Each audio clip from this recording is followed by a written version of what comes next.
What's up? What's up? What's going on? It's another edition of the Leo G Show. I am Leo G, and podcasting is what I like to do. We got another episode tonight. We're gonna be talking about Atlanta sports. We're gonna be talking about a few different things tonight. Don't know what happened to the intro music, but and that ain't gonna stop the show. So before I get off into the show, I gotta always pass it around to the people to hold me down. My co-host, man, I pass it over to my man down south. What's going on, Banks? Hey, what's you feeling? How you feeling? How you feeling? I'm feeling good, man. A little under the weather, man, but I said there's too much going on to not, jump in here and do this show tonight. We had just too much to talk about, man. So I said I had to get in here under the weather or not. We're gonna knock this out. We're gonna talk about a few things, man. So Banks, before we go in a little further and pass it over to my man Derek, tell everybody what fit you got on and what you're sipping on tonight. Well, I'm keeping it real simple today. By the way, what's going on, Derico? Um, I'm doing So my old reliable. I'm not changing it. Do say, baby, all day. I'm keeping it simple. Doing with the gray Falcons hat, gray hoodie. Just feeling simple today. That's what's up. That's what's up, man. Pass it over to my man on the east, Derek Cole, man. What's going on with you, brother? man, ain't nothing going on but this cold weather, bruh. It's a little cold, dog. We still in the south, so we ain't up in Buffalo or Minnesota or whatever. But yeah, it is cold. We've been having a cold spell down here, man. So yeah, that's what's up. Let everybody know what you got on. Let everybody know what you're sipping on tonight. Hey man, I'm not wearing too much, man. I just got on my A hat representing them filthy birds, and then my little Adidas pullover hoodie. Sipping on right now, sipping on a little light cranberry with a splash of vodka. But I do want to highlight something I picked up today that I said I wasn't gonna get, but you know how that roll. You know how we do when we go in the store. I got this Woodford double oak single barrel store pick from my boys out there in Turtle Creek up in Bethlehem, baby. And it's nice. That's what's up, man. Single barrel pick from Turtle Creek in Bethlehem, Georgia. Boy, Derek Cole Banks. I don't know. I've been here all my life. I don't know what the hell Bethlehem, Georgia is. Derek Cole found Bethlehem, Georgia. So hey, man, if they got good stuff out there, Turtle Creek. That's what's up. It's on the other side of Wanda, dog. On your way to Athens on 316. Okay, shout out. Okay, so I know Winder and Athens, but Bethlehem, I guess they on the come up, man. Shout out to Bethlehem and Turtle Creek. Banks is shaking his head like, okay. Hey man, so look, I got a little light work too tonight, man. I got my Hawks gear on. You know what I'm saying? I'm trying to represent for these boys. We'll talk about them here in just a minute, man. My Hawks hat here with the little fuzzy on there. Y'all know what it is. I'm sipping on a little something too, man. I picked up a little store pick, which is mighty surprising. Tap House, shout out Tap House. They got something big going on this week. I think Derek coming out here to visit me about that. This is from Starlight Distillery. It's a single barrel. Huber cigar batch rye whiskey. It's actually finished in Brazilian Umburana barrels. I guess that's how you pronounce it. It's a cigar batch. It's a very, very smooth blend. It caught me off guard on the nose and the taste, man. So I had to go. It was so nice. I had to go back and do it twice. But that's what I'm sipping on tonight. I needed, I guess, a little bit, man, to try to knock some of this flim flam out of me, man, before we get into this show. Like I said, we're going to keep it rolling. We're going to keep it pushing because that's what we do, man. So listen, fellas, it's been a while since we talked about other teams. We were deep in the football season, fellas. Banks, it's finally over. Banks, last time we talked, we were going into the last stretch of the season, and it's finally over. We'll talk about what happened as the season ended. But season's over with, Banks. I know the last episode we did, man, there was a lot of hostility. There was a lot of emotion. How do you feel now that the season is now finally over? Well, we just start over anew. This is what Falcon fans do. We get to this off season and we get back on with the I hope and I wish mindset. So here we go again, back to the off season. Let's see what happens. That's all we can do is see what happens. We'll get into some of the happenings here in just a moment as we continue and progress into the show. Derico, it is over. I know. I don't even want to. I guess I don't even want to say it was bittersweet. It was just we were just trying to get it over, right? You were just ready for it to be over. I mean, pretty much. I mean, hey, when you see what's going on, you just say, hey, chalk it up to what we do next season. Yeah, that's the N and the S on the Atlanta Falcons. Next season. So that's where we at again. Next season. Man, it's hard, man. You like we talked about this several times on this podcast, man. You got to have a tough shell to be a Falcons fan, man. We've been through a lot. Obviously, we've seen a little bit of success, but we haven't reached the mountaintop and brought that trophy on home. But like you said, next season, as long as we still here and breathing, baby, we'll see how this all work out, man. We still gonna do it. So listen, since we haven't talked about any other teams tonight, I want to open up and talk about these Atlanta Hawks. And I know that it's really it's a sore spot for me because I don't know what the hell is going on over there at State Farm Arena, but we'll talk about them just a little bit, man, because we haven't had an opportunity to talk about any other sports teams here. Derek Cole, man, I'm gonna pass it over to you here first. Let's talk a little bit about these Hawks, man. I was just at 2 games this past weekend, man. I saw them take on the Indiana Pacers, where they got shot out of the gym. Indiana Pacers just lit. I think Indiana was shooting 80% from the damn field. They was killing the Hawks. Defense looked like trash. Then I turned around. I same weekend MLK day, MLK game is a tradition. Went over to see them play the San Antonio Spurs with the young phenom Wiyamba. I guess that's how I pronounce his name. That they drafted from France, the number 1 pick. San Antonio Spurs brought the young man over 7'3", big man playing the 5 position, and that game looked good, and then it started to get out of hand. And I'll talk about that here in just a minute. But I'm gonna kick it over to you here, Derek Cole, man. What the hell going on with these Hawks? 17-23 right now. This is just, I mean, a mediocre team. Like shit, we got beat by the Wizards not too long ago. I mean, the only team, we beat the only team I think that's just really looking crappy this year, Detroit. But we have the wins that we do have. We've had to fight tooth and nail just to get, man. Derek, what is going on with these Hawks? I'm gonna be honest with you, man. I stopped watching. I just stopped watching them. My stomach couldn't take it. I think I watched them the first 5, maybe the first 5 games, and I'm like, ain't no way you about to throw the Hawks in while I'm over here cutting up with the Falcons. Just can't happen. Two in a row? No, I can't do it. But from what I've seen, I don't know why Landry Fields and Travis Slink, because he still got some say so, I think, thought that they was going to bring He done disappeared. This team was going to come back intact the same way and produce different. So all I got to say is it's the same thing from 3 years ago. The only thing that y'all did was move John Collins, and that's it. So everything else still intact, the same mess. Yeah, man, it's a little hard to watch, like you said, man. I was able to get down there and check them out in person. I mean, I like to at least get a couple in a year to see what them boys looking like, man. Banks, over to you. I don't know how much you watched of the Hawks this year, man, but like Derrico said, it's kind of hard when you got 2 teams. It's just, it's hard. You don't want to digest, crap on from both sides. You know what I'm saying? And the Hawks, they made it hard, man. I mean, like they really took us somewhere a couple of years ago. We went to the Eastern Conference Finals against the Bucks, and we was like, you know what, we might have something here with young Trey. But ever since then, man, it's been just a bunch of mediocre seasons, man. Brought DeJounte Murray in, and we'll talk a little bit about what's going on with him in just a second. But your thoughts on what's going on with these Hawks, Bank?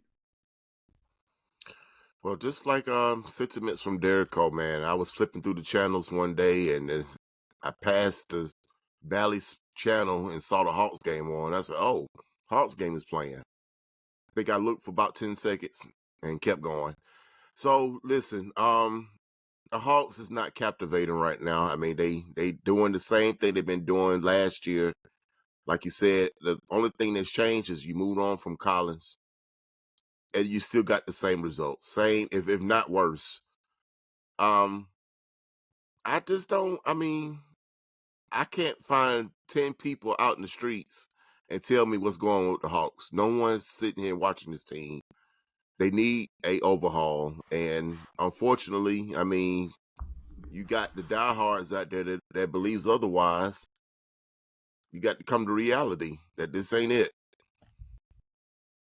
Yeah, I guess it ain't. I mean, you wanna build on something, and apparently, like we thought we could build on something with this roster. But I guess we can't. We did move on from John Collins. We brought in DeJounte Murray. We were pitched before. We Nate McMillan out. We bring in Billie Jean King. I mean, what's They the don't do new? Quinn like that. Don't do Quinn What's like that. the Quinn Snyder? We bring him. I'm sorry. We bring him in as the coach. I know bad humor. This Bank shaking his head, but we bring in Quinn Snyder, and it's still the same of what we were looking at. The last couple of years.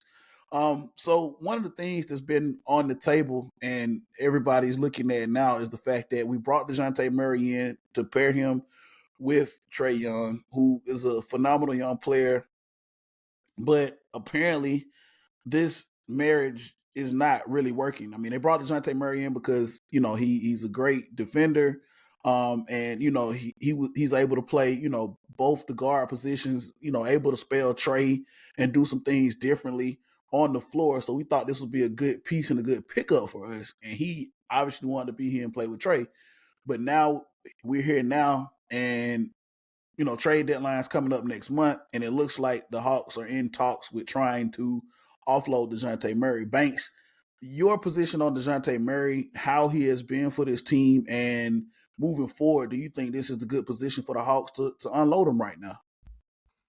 Yes, it's been past the time to unload him. That's what my thoughts about DeJounte, man. I think he's been fairly inconsistent. He showed flashes of being that good number two, but then he'll turn around and disappear on the stat sheet. Excuse me. He'll disappear from the stat sheet. Yeah, it's time for him to move on. I don't. When I say he doesn't move the needle, I don't think I'm off, on that statement. He comes in, he scores 35 one game, win the game winner for you, and then the next game he scores 14, and then where is he? So yeah, I'm about over it. Yeah, man, not a lot of consistency from the whole team. Obviously, man, just I don't know, man. I don't know the direction. I mean, obviously Quinn Snyder, they wanted him. They brought him in to take over. He was supposed to be this, young player whisperer and work with Trae and kind of get some things together. But here we are almost halfway through the season, and things are not, you know, panning out. I know Derrico talked about Travis Slink and Landry Fields. Like Travis Slink has been MIA. I think Landry Fields has been the one that's been kind of, pulling the trigger when it comes to like personnel stuff. It's a lot of stuff going on and a lot of stuff to unpack over there with the house. Derrico, before we move on to something else here, man, DeJounte Murray and your feelings on him getting possibly unloaded before the trade deadline. I mean, if the word on the street is accurate, I mean, it sounds like he's ready to unload himself. So if that's the case, then all I can say is, good luck with that. You know, riding Banks' coattail and saying the same thing. He just hasn't been consistent. I mean, he talk a good game. You know what I'm saying? I mean, he sounds nice when he's doing his interviews, but when you get out there in on the court, we need some consistent play. And no one on that team has been consistent but two people. I ain't gonna call the two people name, but I'm just gonna say it's just been two people that that you gonna at least get 96% of the consistent play from those two dudes. And I like that young fella too. Yeah, I like Jay. I was about to say, man. I mean, for what it's worth, I mean, Jalen Johnson has been showing up and playing every night, and he's been getting a lot more time. So I do like him and what he's been able to do out there on the floor. But right now, I mean, not to. I know you didn't want to name names, but you know Jalen Johnson, Okongwu, those guys are going out there and they're doing what you know is being asked of them coming up off of. Well, I think Jalen Johnson's been starting here lately, if I'm not mistaken. Um, Yes, uh, he's starting. yeah, he's been starting. So, and you know, Onyeka Okongwu obviously comes in and spells Clint Capella, who's a starting five, and he looks pretty good. I mean, he's been like our best defensive player in my opinion. Clint Capella has been blocking shots and he's been doing his thing as well, but Mm-mm. very very lackluster and inconsistent as well when Yeah. it comes to certain things. Him playing, you know, in the paint and doing I, things that I, we need, Leo, I don't even know if you can call it inconsistent. That's just who he is at this just point. not there. It's not Yeah, there at this point. Clint's just who he is. He gonna get you double digit rebounds, and that's it. He might get you a block shot or two. Yeah, he gets a couple of block shots. And He'll miss do the easy bunny layup at the same time. it. Yeah, yeah. So I mean, You I think talking we're about all on the money one accord, layups? man. That this is just not, this experiment is pretty much done, and we kind of need to move forward and try to figure out personnel wise where do we go from here. Before we move on, really,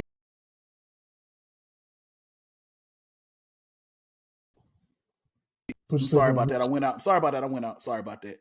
Um, Before we move on, like I said, moving away from DeJounte Murray, um, is Trey Young still the nucleus of this team? Are we still trying to build around Trey Young, or is he going to be a piece that eventually is going to get moved and we're going to just have to start all over again and find a superstar? Banks, your position on Trey Young, and is he still the piece to build around here in this city? I think that ship has sailed, Leo. I think all the little whispers saying that he's gonna move on, you know, got people outside the Hawks organization saying that he needs to move on. I mean, I think at this point it's best for him to find greener pastures and exploit his good talents. He's not doing it here in Atlanta.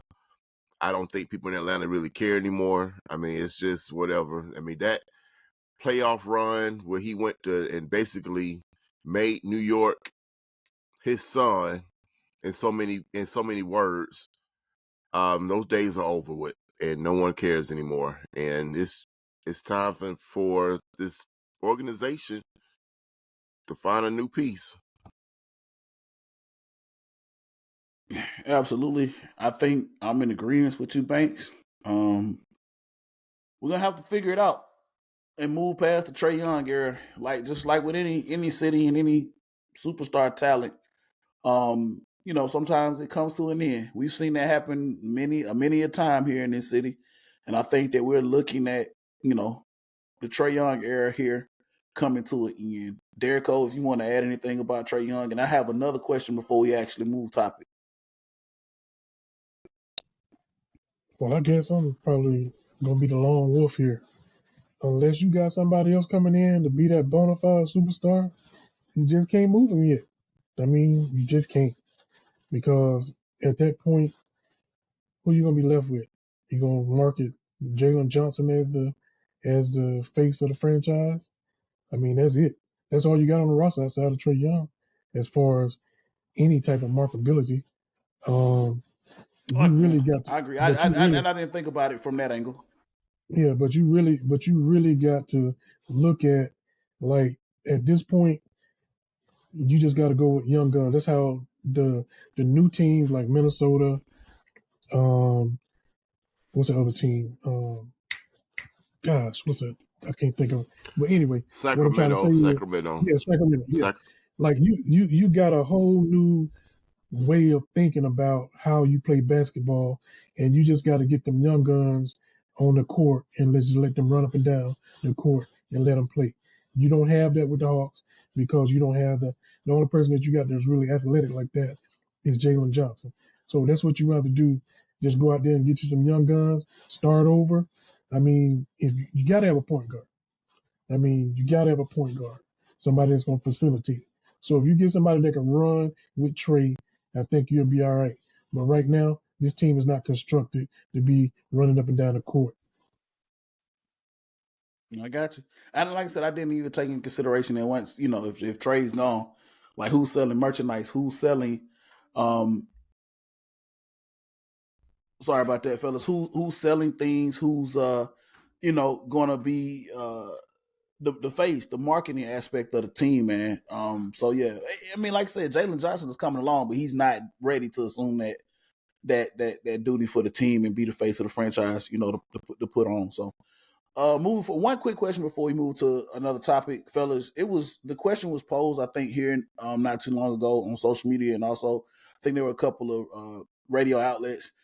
We talked about the status of Trae Young and Dominique Wilkins. And we all know that Dominique Wilkins is basically the biggest name, the biggest face of this franchise here in this city. There's a statue in front of State Farm Arena.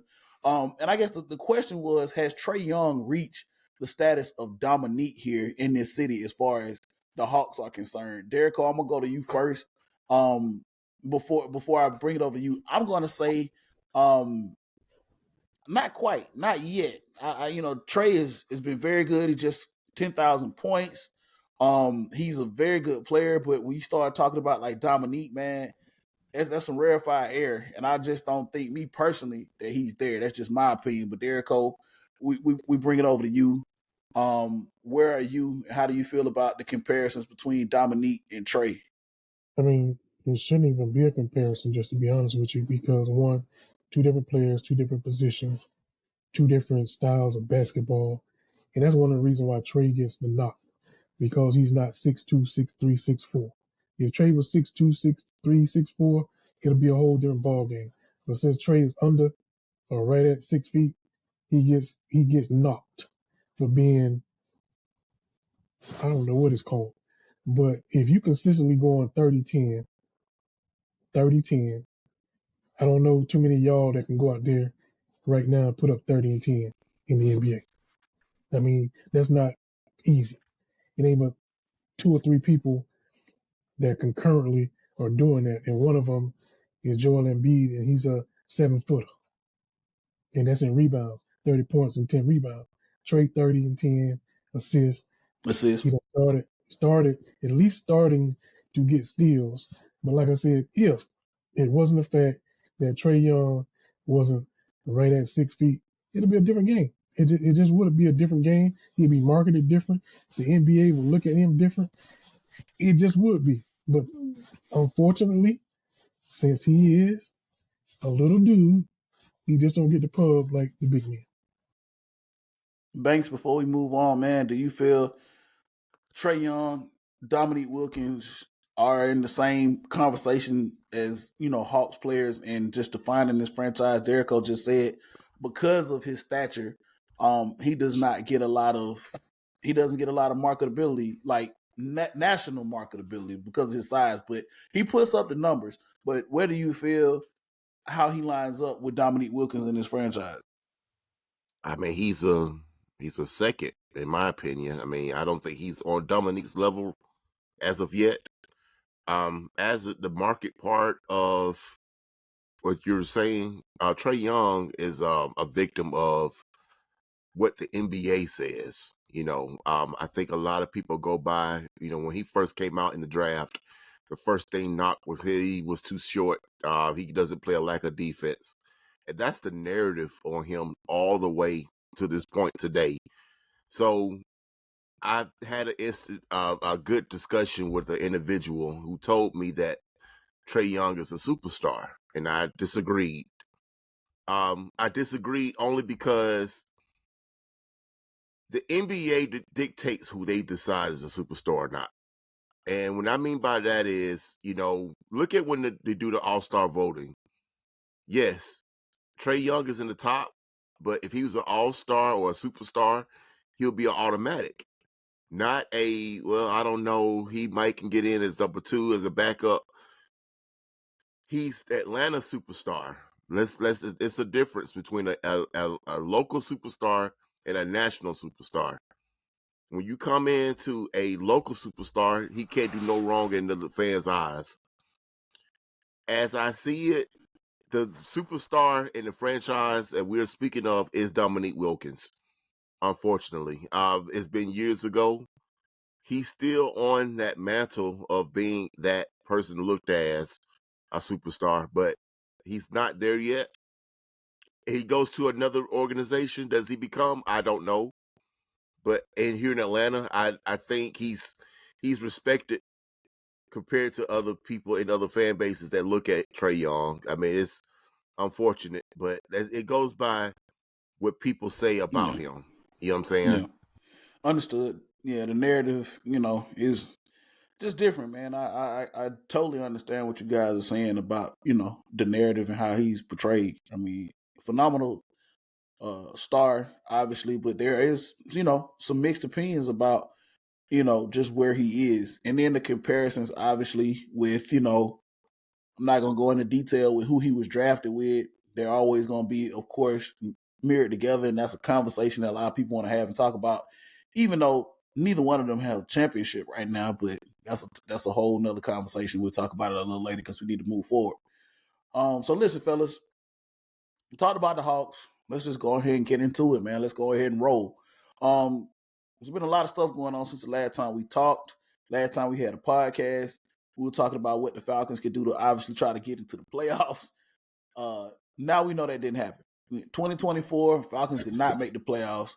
Who said that? I said we had the conversation about how they could make it possibly to the playoffs. I think we discussed it.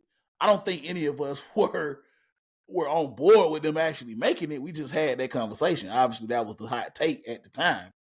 I don't think any of us went on record saying that they were going to make it. I mean, we can go back. I know I didn't say they were. I don't think Banks did.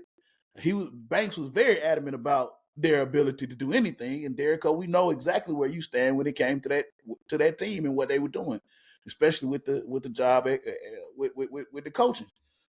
Which brings me to this point: Arthur Smith is now gone. The Falcons got rid of Arthur Smith after the beatdown in the Superdome. We were humiliated. I'm going to say it. We were humiliated by our rivals in the Superdome. They pretty much dump. Put the super dump. They pretty much had their way with us. I hate to say it like that, but it is what it is. I mean, we came out in the first half, and I was like, "Who is this? Well, we gonna make this competitive? Like, what's going on?" And then came out in the second half. I said, "Oh, okay, here we go." I was like, I don't know who them guys were in the first half. Did they change uniform? Did some more guys put on some other uniforms? In the second half, they came out and looked like what we've been seeing all along. This train wreck of a team this whole entire season. 7 wins. Arthur Smith, gone from Atlanta 3 seasons, never got above 7 wins while he was here. First year, obviously, going through a lot with the cap and just trying to steer this boat in a direction where we wouldn't, just look so bad. And then the second year, we get, some money and get some things together and try to, say, hey, we moving in the right direction. Third year is supposed to be the year that we at least say, hey, let's try to, move forward, move to the playoffs. We got a lot of pieces, got a lot of things going to get, going for us. But it just didn't happen. It did not happen for whatever reason. Not to go back and talk about details or specifics, because we moving forward now and we're starting to look for a new coach here in this city. And there's a lot of buzz right now. And that's why I wanted to do this episode, because I wanted to get you guys' take on what's going on right now with the new head coaching search. Obviously, let's address the elephant in the room right now, and then we'll talk about everything else that's been happening. And I think Banks just sent me a message on something that just came about. I'm trying to, verify it and see on any outlets, what's the deal with it, but we'll talk about it here in just a second. But the elephant in the room is Falcons head coaching search. There have been a lot of candidates interviewed. I don't know if they've been interviewed virtually or not. We've just been given the information that people have been interviewed. But we do know for a fact that Bill Belichick, who after 24 years mutually parted ways with the New England Patriots, is now out seeking another job. And he is being heavily courted by the Atlanta Falcons. It was told that on last week he was on Arthur Blank's yacht down in the Caribbean. And we just found out on yesterday that he is here back in the city. He was flown in last night for a second interview for the head coaching position. Banks, I'm gonna give it over to you first here, since this is, the elephant in the room. Bill Belichick. We've interviewed a lot of candidates, and we'll talk about that here in just a second. But this is a lot to unpack. A lot to unpack. And I'm still trying to figure out how I feel about this, because this is something, Banks, I don't know how you feel about it, but this is something that I never felt like I would see coming. Me personally, Derek O'Mell saw this in his crystal ball. I didn't see it. I never thought that I'd see a day where one of the nemesis of this team that gave us probably the worst loss in NFL history, and the franchise's loss, being a candidate to be the head coach for this team now. Nine Super Bowls to his credit, 6 with the Patriots. Banks, I'm gonna give it over to you here, man. Where are your feelings now with the Falcons giving a second interview now to Bill Belichick? Leo, let me clear you up right fast. It wasn't the worst humiliating loss in football history. It was the worst loss in sports history. That's entire sports, all across the board. Try to wake me up, guys. I was in a nightmare to see that a guy like this man, the man who orchestrated that whole devastating loss, that he's now the only, well, no, not the only, but he's the sought after head coach of my franchise. Not other teams have even courted this man, haven't even looked and asked him for an interview, but we did it. The Falcons, this team here, they did it. We are the ones that are going after this guy. Am I dreaming, guys? Am I in the Twilight Zone? What the hell is going on? What is going on, y'all? I don't understand. How is this even reality? How? That's a crazy question. And like I said, that's why I said it's a lot to digest and unpack. When I first heard the news, I was like, this is crazy. And I'll get into some more specifics here in just a minute. I'll let Derek, of course, comment on this, because maybe he has a different take and maybe he saw this coming all along. But I'm with you, Banks, on this. This is, I don't think there's a movie script writer in Hollywood that can write something like this. This is crazy. This is insane. Plot twist, yeah, that's what I call it. Like, damn, we go from getting humiliated, like you said, Banks. I'm glad you corrected me. The worst sports loss ever in every sport, and now we go to courting the person that did it to us. Derico, I hand it over to you. What are your feelings, and where is your position right now with what's going on in the Falcons and them bringing in Bill Belichick? Obviously, he's coming in for a second interview for the head coaching position. Well, they had several conversations about this, and I don't know if I talked to you and gave you this scenario that I gave some other people. It's like, hey, Banks, me and you boys, right? You got your lady. Cool, I know who your lady is. We kick it. I got my lady. We all kick it. Bam.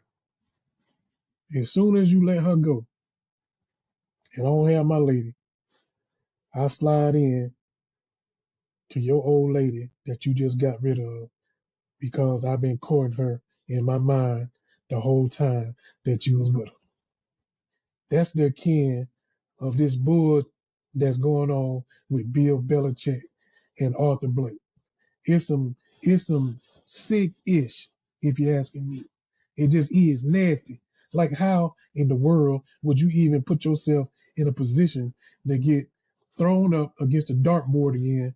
As soon as people saw that you was interviewing Bill Belichick, the first thing that came out of their mouth was, oh, every day at 3:28, Bill Belichick gonna be dancing. But no, that's what you want, Arthur Blank. That's what you want to hear every day when you hire this dude or entertaining this dude. That's exactly what you're going to get. And if you that simple, if you that sad, if you that desperate that you'll go and entertain this F-boy that did your franchise, your fan base, the city of Atlanta like that, then you deserve everything that you get. Uh, yeah, man. I mean, that's like I said, that's a lot. Obviously, Derek, you let us know how you really feel. Uh, Banks, I'm gonna bring it back over to you here just to add some more to this here. Um, and that's and Derek Cole brought it into what I was going to allude to. Uh, this is now becoming somewhat of a reality. We'll talk about another piece here that happened in just a second, but second interviews are serious. We know this. I mean, all of us are employed. We've been all employed for a while. We know that, when it comes to competition and when it comes to positions, when people bring you in for a second interview, that means that they are very, very serious in hiring you for the position.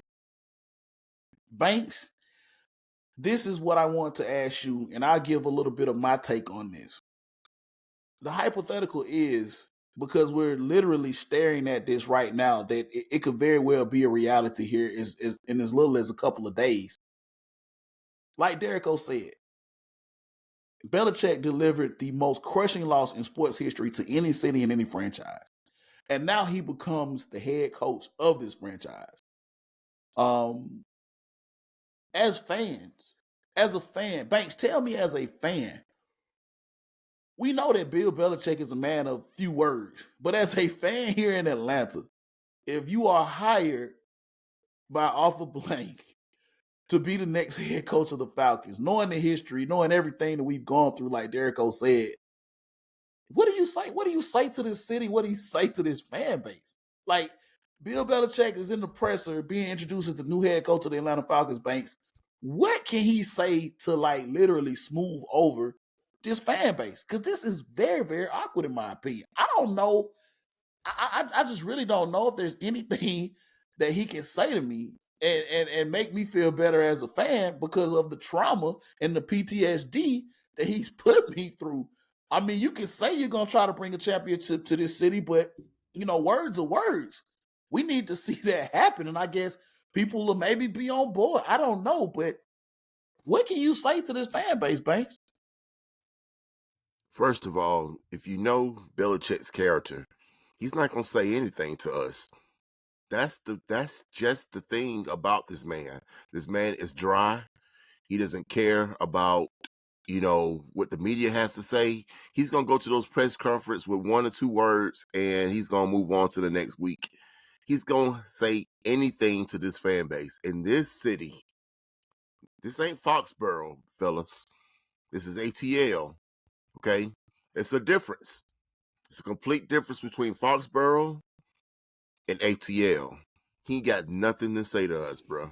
And that mindset for being that it's all about me and my legacy, that's another reason why he shouldn't come. I don't need you to be about you. I don't need it for you to not care what this city feels and what the fan base feels because it's all about you.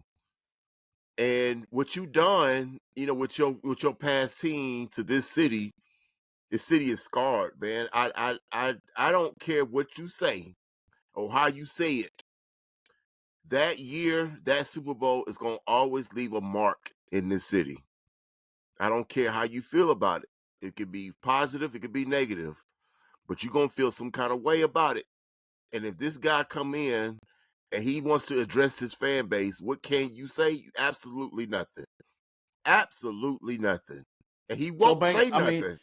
I get so I mean your take on this is that Belichick is a self-serving person and that none of this matters. The city doesn't matter. This team doesn't. I mean, the fans don't matter. What matters is his legacy, and what he's doing is self-serving. Basically, trying to surpass Don Shula as the most winningest coach in football, and trying to prove that he was the conductor behind the 6 championships that the Patriots won without Tom Brady. Because let's face it, not going too far off into the weeds, exit Tom Brady, they were trash after that. That's a whole nother topic of conversation. I pass it over to you here, Derek Cole. I want to get your thoughts on this and your take. Like I said, this is an awkward situation, but like I said, we're staring at a somewhat of a reality that could possibly happen. Your take, and I just said it, in Banks, he said it, self-serving, egotistical person that's trying to pretty much pad his own stats and prove something to himself and not necessarily, care about what the fans and the city thinks. Like, is this right? And I know how you feel about Arthur Blank. You just said how you feel about Arthur Blank and his move and trying to do what he's doing. But how do you feel? Like, does he owe the fans something? Like, I mean, he has to get the fans on his side, right? Who has to get the fans on their side? I'm saying Belichick. Like, Banks just said, I mean, at some No, point, if you're going to he be the don't. head of this organization, He you don't. got to get the fans on your No, he side. don't. I mean, No, he don't. He, like Banks said, he can flip about the fan base. He don't care. He's self-serving. But I do want to make a point before I get into it. I've had this conversation all week long. Just because he had a second interview, just like Harbaugh is about to get a second interview, is because one, they and only met. you just let the cat out of the bag before you They get into it. I'm sorry. they only met with Arthur Blank the first time. Yeah, and we'll discuss that here in just a second, and I'll let you finish your point. So yeah, as we speak and as we talk right now, it's just been we've just been told that the outlets have said that yes, Jim Harbaugh is coming in for a second interview as well. Right. So let that be known, and we'll talk about that here in just a second. Go ahead, Derek. Yeah. So I just want to pinpoint that to make it. When y'all talking about when somebody has a second interview, to me it really wasn't an interview at first. It was just Arthur Blank being Arthur Blank with the two of them doing his little smooge and wine and dining type thing and having a conversation. Now you're about to bring in other people into the conversation to see what they say. So for me, just the fact that you're entertaining it, I just got a problem with it. I mean, it just shows me the lack of reading the room that you have with the city of Atlanta. You're telling me that what happened in Houston don't mean shit to you at this point. You're saying that you're so desperate that you will bring in this dude, just even talk to him, period. Like, I don't have nothing to say to you. I mean, like period. Like, you can't even get in my 3 feet. Derrico, let me ask you this. Is this really desperation or is this urgency? It is desperation. So it's not urgency, it's desperation. It's desperation. It is. Because you desperate. You almost like a jilted lover. Banks, put your hand down. We'll come to you here in just a second. Hold on 1 second. I come to you. Give us 1 second. Derek, I'm back over to you here before we pass this over to Banks. I know Banks got a point that he want to drive, and we got to kind of keep it moving. But Derek, if we talking about Bill Belichick being self-serving, I think that we have to have a conversation about Arthur Blank being self-serving. Because at this point, like you said, if this is desperation and him wanting to bring in championship, this is his franchise. Like, this is his franchise. He bought this team 20 some odd years ago. I guess at this point, this is a self-serving issue with Arthur Blank. Would you agree? Oh, absolutely. He's thinking that in some way, form, or fashion, if putting these big ifs up there, if he was to hire Bill Belichick, that Bill Belichick would go back to 19 whatever or 2016 and that be the Bill Belichick that he about to hire. No, it ain't. Okay. It ain't. I got you. I just wanted to get that point. Banks, go ahead and elaborate with your comment. Listen, it's all about desperation. Okay, this man is 82 years old. Okay, I feel like this is a Hail Mary for a championship as I've seen it. Okay, if he doesn't get this, if this doesn't pan out the way he think it's going to be, fellas, guys, do you guys realize this might be his last stint? He might be trying to pass his franchise over to somebody else or trying to sell the team for all we know. I think he's tired. I don't think he's ready to go through another rebuild. And I think it's obvious coming off of this Arthur Smith with the verbiage that has been said that this is a win now situation when we all knew that we wasn't in a win now roster at that time. We are now going into this post Arthur Smith roster, and they feel like we close. And I'm looking up and down the roster. I'm like, where? Like, okay, we might be a little few pieces here and there, but you're going to get this guy, and you're going to court this man. This is a desperation if I ever seen one. So this tells me all I need to know about Arthur Blank, that he is tired. He is ready to get a championship by hook or by crook. If he doesn't get it, I think this is going to be the last hurrah we're going to see of Mr. Blank. Yeah. So just, Webster says that desperation is a loss of hope and a surrender to despair. Obviously, urgency and desperation are two different things. Like you just said, Banks, to piggyback on what you just said, Arthur Blank, he's obviously in the fourth quarter of his life. Obviously, he bought this franchise 20 years ago. Obviously, he wants to see a championship here. So, because desperation, in my opinion, is, hey, urgency is, hey, we haven't eaten. We need to find some food.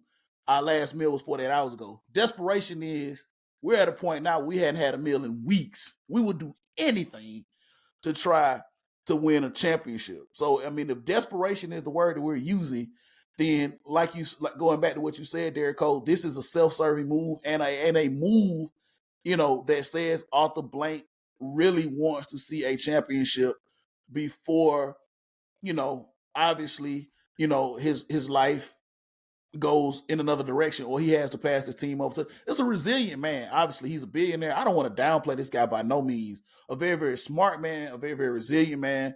This man has bounced back from cancer. He was an executive of a very, very successful store and franchise. So, I think that, I don't know where his mind is at this point at 82 years old, but you guys could be very well, I'm not discrediting what you guys are saying. This could be a last cry for desperation. And I think he's still in his right frame of mind. I really do. I don't think he's, cuckoo for Cocoa Puffs. I think that, like you say, I mean, it may be one of these desperation type situations is that we, like you said, Banks, by hook or by crook, we got to get a trophy in this case now. I mean, we've seen this scenario happen, not quite the same way it's happening here, but we've seen teams do this. Just say, hey, F it, throw caution to the wind, and let's try to do this. Some have been successful, some have been successful, some haven't. So maybe this is the moment in the history of this franchise where we throw it all out. So now that the cat's out the bag, Jim Harbaugh is coming back for a second interview. Let's talk about that a little bit for a minute, fellas, and I want to get you guys' take on that. And I'm going to give it over to you here first, Banks. Jim Harbaugh, coming off of a national championship up at Michigan. He was once a head coach here in the NFL with the San Francisco 49ers. Obviously, with everything that happened up in Michigan, not to go into a lot of detail, but he needed to leave Michigan. He needed to leave college football. There was a lot of things and a lot of stuff going around with him. As soon as they won the national championship, it was almost like he packed up his office, signed the agent, and let's go. I'm going back to the NFL. Banks, your thoughts on Jim Harbaugh being the head coach of the Atlanta Falcons, now that we know he's getting a second interview as well, and them considering him, is the fact that the Falcons are looking at hiring Jim Harbaugh still an act of desperation, or is this just a due diligence thing with hiring a guy that is very, very qualified to do this job? I think it's still in the same sentiments of the desperation. You're going through a mindset that we're going to a experienced head coaching barrage, if that's the right word. It's not just Harbaugh. I think Vrabel's coming in this weekend as well. Listen, I like Harbaugh. I don't care what he did in college. I know he's been in the NFL before. He had much success. One of his success was to basically stab us in the heart in our NFC championship back in the day, if you remember. So, I am all aboard on this. I think this will be a better fit. His youth compared to Belichick's. He ain't no young spring chicken now. He's not, but he ain't 70 something either. So I mean, I'm just gonna go with there and say I'll choose that over somebody who's basically just living off of his past championships. That's been kind of, I don't know. I'm not gonna say it because I think it's not the time to say it at this point. But I just don't think it's all on him. Talking I about got you. Belichick. I got you. So but back to Harbaugh, I think it'll be a good move. I think the whole entire fan base is all aboard with this hire. Everybody has come together and say, yes, we want this man. So I I got you. mean, I don't think Arthur Blank is dumb. Like you just said, Leo, he's in his right mind. I think he hears everything we're saying. We don't have to say it directly to him, but he hears it loud and clear that this fan base is Yeah. all on board on Harbaugh, and Yeah. if it's able to happen and he can make it happen, he's gonna make a fan base completely happy. Yeah. And I think for the most part, man, both parties have to be willing to do this. Like I said, I mean, because like Derrico said, because second interviews, it could mean a lot. They could mean nothing. It just could be another part of the process that the Falcons are doing to see who's that their due diligence to see who's actually the most qualified person for this position. So, like I said, bring it over to you here, Derrico, because we're coming up on the mark here. Obviously, Banks made his point that bringing in and vetting Jim Harbaugh, bringing him in for a second interview is part of a due diligence process for a more than capable head coach, as opposed to an act of desperation and bringing somebody in like Bill Belichick. Do you feel Banks' sentiments with them bringing in Harbaugh for a second interview and seeing where it could possibly go to putting him in the head coaching position? Just be honest with y'all guys. If this second interview is really a second interview, he shouldn't leave Atlanta without a contract. Period. That is where I'm at. Even though I know they got to go through the tap dance with the minorities, in-person interviews, which was already a sham anyway. You got Harbaugh and Belichick. I don't see them hiring nobody else outside of those two, unless those two just say no. So wherever it goes, it's gonna go as a dog and pony show until after that second interviews with the in-person interviews with the two minority candidates. I'm just being honest. I can't say nothing else about it because I would understand the track record is there because nobody else in that group that's black that has head coaching experience except Wilkes that And they've Raheem Morris. Raheem Morris. well, they haven't interviewed him yet. I don't think they But I have. mean, he's one of the minority coaches that So, has so, previous so head coaching Raheem, experience. so Raheem and Wilkes would definitely fall in that category of being somebody that had head coaching experience, and I absolutely unequivocally think that's their first choice at this point is having somebody with head coaching experience. So to just to make it clear, the interview with Harbaugh is spot on a due diligence second interview as opposed to an act of desperation with Bill Belichick.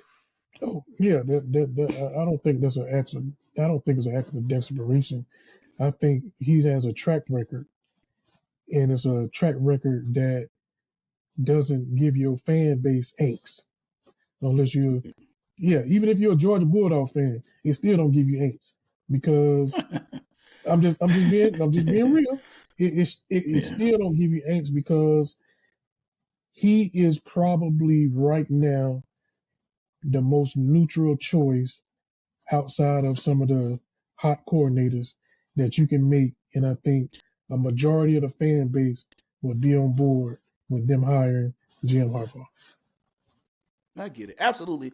I mean, I feel as though, Harbaugh is a very, very good candidate, and I'm willing, more than willing, to kick the tires and see what he could do coming back into the NFL. One guy that we know that's also out there and available, Nick Saban just retired from coaching at Alabama, and he might.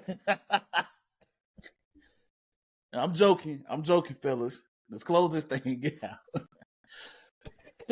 I'm a little under the weather, but yeah, that was a joke. I didn't want to get the reactions from you fellas, but Anyway, moving on. Before we close this thing out, I want to give like one of my personal favorites as to why I think they should get this position. Obviously, Jim Harbaugh is a strong candidate in my opinion. But one of the other people that I would love to see get another opportunity, and I felt is very capable of leading this organization and doing the right thing, and that's Raheem Morris. I've always had the utmost respect for him. I felt like that he's, just like a lot of minority coaches in this league, kind of get, like a raw deal. I know they're not gonna uh, other than Brian Flores, who actually, took legal action against the NFL with some of the things that had were going on with him. But a lot of minority coaches, um, they I hate to say this, fellas, but they kind of take a lot and they just grin and bear it. And I think Raheem Morris has been through a lot, being the head coach with Tampa Bay, and then coming here and being an interim coach after we let go of Dan Quinn. I think that Raheem Morris is more than capable of leading a franchise to a championship. I think he has a pedigree and a caliber that can come here and do it. So that's one of the choices that I feel like at the end of the day, his hat should be in the ring of should we hire this guy to be. And I think, not to go too far off into the weeds, Antonio Pierce, the interim coach with the Raiders, who is now I'm They sorry. hired him. They hired They him. already So they did hire him. hired him. So they hired. So Antonio Yeah. Pierce was hired. So what I was about to say was Raheem Morris was the interim coach here. I would have loved for the Falcons to go ahead and hire him as the head coach, but Antonio Pierce now was hired. I think that was the right decision by the organization.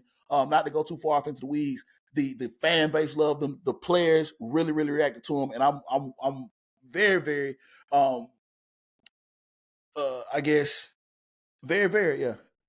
Very, very. I ain't say really, really. I said very, very. So You say I'm really, really happy to first. see. You say really, Okay, really well, I'm first. happy to see. I'm happy to see him get an opportunity, and I'll be thrilled to see what he can do with that organization out there. And we'll have a really, really close front seat to that this year as we go out to Vegas and take on the Raiders out there. Banks, before we close this out, pitch your ideal head coach, or at least somebody that you feel like should have some serious consideration for the job before we close this out. Well, I have a different stance on, going into this rebuild. Well, if it's a rebuild, I mean, I guess you can say it, but if we're going to go with a proven head coach, then Harbaugh is my man. But if we want to start young, with a coach that can relate to the players, and get with a young quarterback, then why not still Steve Wilkes, guys, from San Francisco? I love that guy. I think he would be a good spot here. I think he'd be good for the development for whatever quarterback we get in the brand new quarterback, whatever. That would be a good ideal coordinator or up and coming coach for me. Steve Wilkes, absolutely. Derek, before we close this thing out, your pitch for who you feel should be a strong candidate for this position here before we close this thing out. Banks the Thunder Stiller. Yes. If it's not Harbaugh, I absolutely love Steve Wilkes, and he got a raw deal in Carolina because he had that team playing lights out, and that dude up there decided that he wanted to go get that F boy from Indianapolis who ain't did nothing and hired him and fired him the same year. So yes, I love Steve Wilkes as a number 2 option if the Harbaugh thing don't work out. Steve Wilkes, obviously, yes. One more thing before we close this thing out. Playoff weekend, divisional rounds going down this weekend. Don't have a lot of time to spit out all the teams that's going to be playing. I give my first upset alert in my opinion. And this is my opinion. Frown, laugh, cry, whatever the case you want to do. But it's just me. I'm trying to figure out where the upset alerts are going to be. And I looked at all the games. So my upset alert special, and I don't even really know if this is an upset. And I threw up a little bit when I looked at all these matchups to actually even say this. But my upset for the weekend is actually Tampa Bay going up to Detroit and upsetting the Lions. That's my upset for the weekend. Banks, your upset for the weekend. My upset is Green Bay over San Fran. Green Bay's playing some good ball, guys. I know people laugh at Jordan Love, but what he did to Dallas was that was what you call from this not regular season anymore. How about And them Cowboys? well, they at home watching just like we are. So I mean, yeah, Jordan Love showed me something, and I think that would be my upset week, that upset pick of the week. Green Bay for the upset for Banks. Derrico, close this thing out with your upset special for this weekend. Hey, I'm just gonna say because I don't know who's favored, but since they're playing on the road, I'm going Kansas City, going into Buffalo and knocking off Buffalo. That's my upset. Okay, you're right. That's gonna be a good one. I think that this is the matchup. This is the marquee matchup that everybody wants to see. Obviously, KC going to Buffalo, and damn man, listen.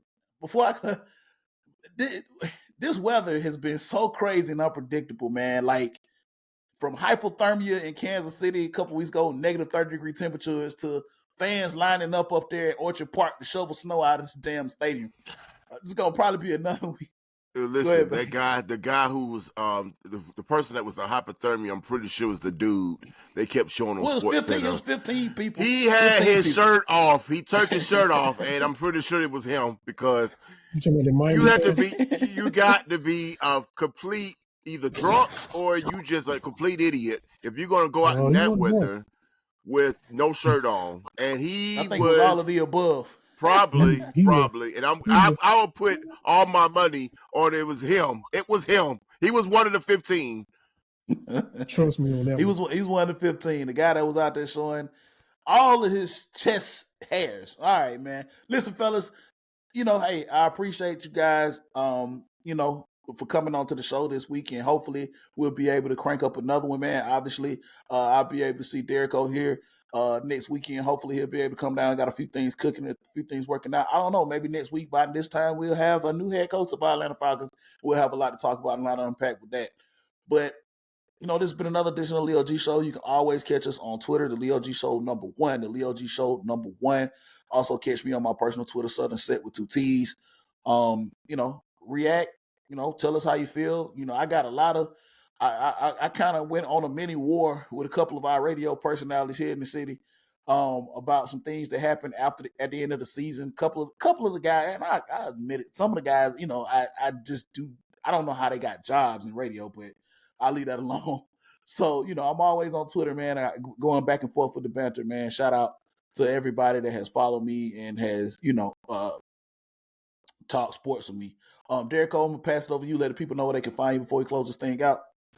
Hey, you catch me on Facebook at Stacey D Derrico if you're good enough. You catch me on the Instagram IG at Derrico_Virgo. You can catch me on Snapchat at Derrico. No, DJ K-Roll. That's what it is. DJ K-Roll6 on Snapchat. And you can catch me on the Twitter at BSU96SDD. It ain't nothing but Twitter. We're gonna have to get you a personal assistant to keep up with all your social media. Banks, let everybody know where they can find you. I'm gonna go ahead and say this. We didn't even discuss whoever the coach is, fellas. We're gonna have a new quarterback. And we haven't even. And we'll definitely have to get in. Yeah, we'll have to get into that on the next episode. We got to touch on that, and hopefully it's not too late by the time we may have a quarterback by then too. So, you can find me on Facebook at Antoine Jarrell Banks, and you can find me on Twitter or X, whatever you want to call it, at BabyBanks80, and the same as the gram as BabyBanks80 as well. All right, man. Look, you can find us. We appreciate you guys as always, man. Like, support, subscribe, and we'll keep doing this, man. This has been another edition of the Leo G Show. I don't know what happened to my music, Riverside, but it is what it is. Y'all have a good one. All right.